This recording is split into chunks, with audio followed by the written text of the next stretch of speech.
idée pour cette seconde édition a pour thème localiser sa provision divine en Christ. Alors, il est très nécessaire de comprendre que Dieu nous a déjà bénis en Christ de toutes sortes de bénédictions spirituelles dans les lieux célestes en Christ, selon Éphésiens chapitre 1, le verset 3. Cependant, beaucoup de chrétiens, beaucoup d'enfants de Dieu ont du mal à saisir ce qui a été déjà établi par Dieu dans le monde spirituel. Alors, je vous donne aujourd'hui à une idée la clé pour que vous puissiez saisir votre provision. Et nous allons nous orienter sur le texte de 1 Roi, le chapitre 17, le verset 1 à 9, qui est un peu long, mais je vais paraphraser. Élie le Tishbite, l'un des habitants de Gala, dit à Akab, l'Éternel est vivant, le Dieu d'Israël dont je suis le serviteur. Il n'y aura ces années ni rosée ni pluie, sinon à ma parole. Et la parole de l'Éternel fut adressée à Élie en ces mots. Pars d'ici, dirige-toi vers l'Orient et cache-toi près du torrent de Kérit, qui est en face du Jourdain. Tu boiras de l'eau du torrent et j'ai ordonné au corbeau de te nourrir là. Il partit et fit selon la parole de l'Éternel. Il alla s'établir près du torrent de Kérit, qui est en face du Jourdain. Les corbeaux lui apportaient du pain et de la viande le matin, et du pain et de la viande le soir. Il buvait de l'eau du torrent. Mais au bout d'un certain temps, le torrent fut à sec, car il n'était point tombé de pluie dans le pays. Alors la parole de l'Éternel lui fut adressée en ces mots. Lève-toi, va à Sarepta, qui appartient à Sidon, et demeure là. Voici, j'y ai ordonné à une femme veuve de te nourrir. Alors, Élie le Tishbite, le prophète de renom d'Israël, celui qui symbolise les prophètes, selon la définition biblique de la symbolique d'Élie, Élie est le symbole des prophètes. Alors, Élie va être orienté par Dieu d'aller précisément dans un endroit précis qui était en face du torrent de Kérit. Là, c'est-à-dire l'endroit précis, était indiqué par Dieu pour qu'il reçoive la provision des corbeaux. À un moment, il y a eu le sec qui est apparu dans le torrent. Il y a eu la sécheresse. Alors Dieu lui dit, dirige-toi maintenant à Sarepta. Là-bas, j'y ai ordonné à une veuve de te nourrir. Donc vous allez vous rendre compte qu'à chaque étape de la vie d'Élie, il y avait une direction divine qui l'aidait à localiser le lieu de son rendez-vous, le lieu de sa provision. Alors, bibliquement parlant, nous avons été bénis. Dieu a déjà béni tous ceux qui sont en Christ. Mais qu'est-ce qu'il manque ou qu'est-ce qu'il faut ajouter pour que la locomotive se mette en marche, pour que la provision de Dieu soit active dans notre vie? Justement, il faut localiser sa provision divine en demandant à Dieu, montre-moi, dirige-moi là où se trouve ma provision. Cette prière est la prière de la maturité en Christ. La prière des bébés spirituels qui sont encore au lait, des népios, c'est Seigneur, donne-moi.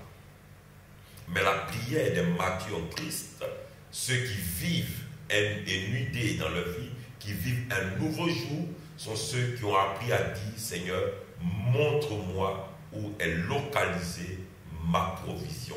Le patriarche Abraham, le père de la foi, Dieu lui a dit, là où tu te trouves, regarde, là où tu vois, cet endroit t'appartiendra. Alors Dieu donne la provision à Abraham à partir de ce qu'il voit. Ce que vous voyez détermine ce que vous possédez.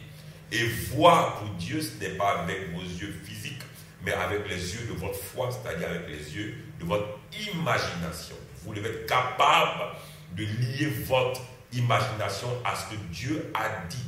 Alors lorsque Dieu vous dit que je vous donne du travail, vous devez libérer votre imagination, commencer à la voir. C'est pour cela qu'il est important de demander à Dieu de vous montrer votre provision. Élie a survécu même dans la famine parce que Dieu lui avait montré le lieu de la provision. Saül a pu retrouver les ânesses qui étaient perdues parce qu'ils avaient eu la direction de Dieu pour localiser les ânesses perdues. Il y a certainement un besoin que vous voulez combler dans votre vie. Ce besoin n'est pas encore à exister. Il existe déjà. Ce que vous devez demander à Dieu, c'est de vous montrer là où se trouve votre provision. Ce message est une expérience que j'ai vécue. Une année de ma vie, j'avais besoin d'une visitation financière et Dieu m'a dit, lève-toi et pars dans cet endroit. J'y ai ordonné à des hommes de te bénir. J'y allais dans cet endroit. Là, une femme m'a offert une voiture. Et cette voiture m'a servi de transaction financière.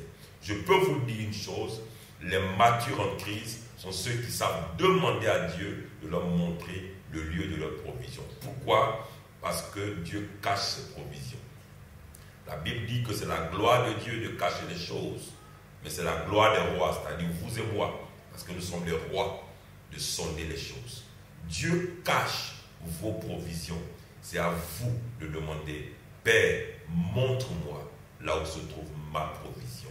Vous devez localiser votre provision.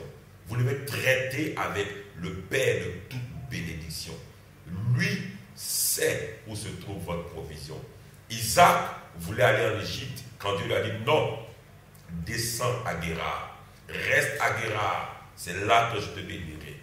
Beaucoup ont effectué des voyages hors de leur nation sans savoir où était leur provision. Votre provision peut être dans votre nation ou peut être hors de votre nation. Mais si vous commencez à traiter avec le Dieu de la bénédiction, je parle de Jésus-Christ de Nazareth, vous saurez où localiser votre provision. À partir d'aujourd'hui, pour commencer à avoir une nuit Dieu dans votre vie, c'est-à-dire un nouveau jour dans votre vie, apprenez à dire, Seigneur, montre-moi où se trouve ma provision. Montre-moi où se trouve mon mari ou mon épouse. Montre-moi où se trouve mon travail. Indique-moi la voie. Indique-moi le chemin. Car un jour, Jésus devait fêter la Pâque et les disciples ont demandé, Maître, où veux-tu que nous te préparons la Pâque? Il dit, allez dans cet endroit, vous trouverez un homme qui porte une cruche. Il vous indiquera le lieu où vous devez faire la Pâque pour moi. Oui, il faut la direction de Dieu. Oui, il faut que Dieu vous montre. C'est pour cela que Jésus a dit que le Saint-Esprit vous conduira dans toute la vérité. Mieux, l'apôtre Paul a dit, en 1 Corinthiens chapitre 2, à partir du verset 11, que c'est par l'Esprit de Dieu que nous connaissons les choses que Dieu nous a données par sa grâce. Le verset 11 à 12. Vous allez voir cela dans 1 Corinthiens 2, le verset 11 à 12, que c'est l'Esprit de Dieu qui connaît les choses de Dieu. Au verset 12, il dit c'est par l'Esprit de Dieu que nous connaissons les choses que Dieu nous a données par sa grâce. Alors laissez-vous diriger par Dieu. Vous allez arrêter de souffrir inutilement. Les saisons dans la vie d'un chrétien peuvent muter à tout moment. Mais seule la direction de Dieu peut vous faire éviter des pertes de temps. Israël a traversé le désert, mais ils avaient été dirigés par Dieu. Résultat, ils n'ont manqué de rien. Seule leur rébellion les a conduits pour la plupart à la mort précoce. Mais pour ceux qui avaient accepté d'être dirigés par Dieu, ils n'ont manqué de victoire, ils n'ont manqué de provision. Et la Bible dit que leurs vêtements n'étaient pas usés, ils ne manquaient pas de nourriture, ils avaient été approvisionnés jusqu'à ce qu'ils arrivent à Canaan. Laissez Dieu vous diriger. Vous allez arrêter de souffrir inutilement. Que Dieu vous bénisse et que Nuit commence dans votre destinée à partir de cette seconde édition. Père, je prie pour quelqu'un qui suit cette vidéo, que sa vie soit relocalisée par la direction divine, par le Saint-Esprit, l'Esprit de Jésus, qui nous conduit dans toute la vérité. Ainsi j'ai prié, ainsi nous avons été exaucés, et à la prochaine fois. Que Dieu vous bénisse. C'était moi, votre serviteur, le révérend prophète Sylvain Conan, président des églises MD Bass et Nuit.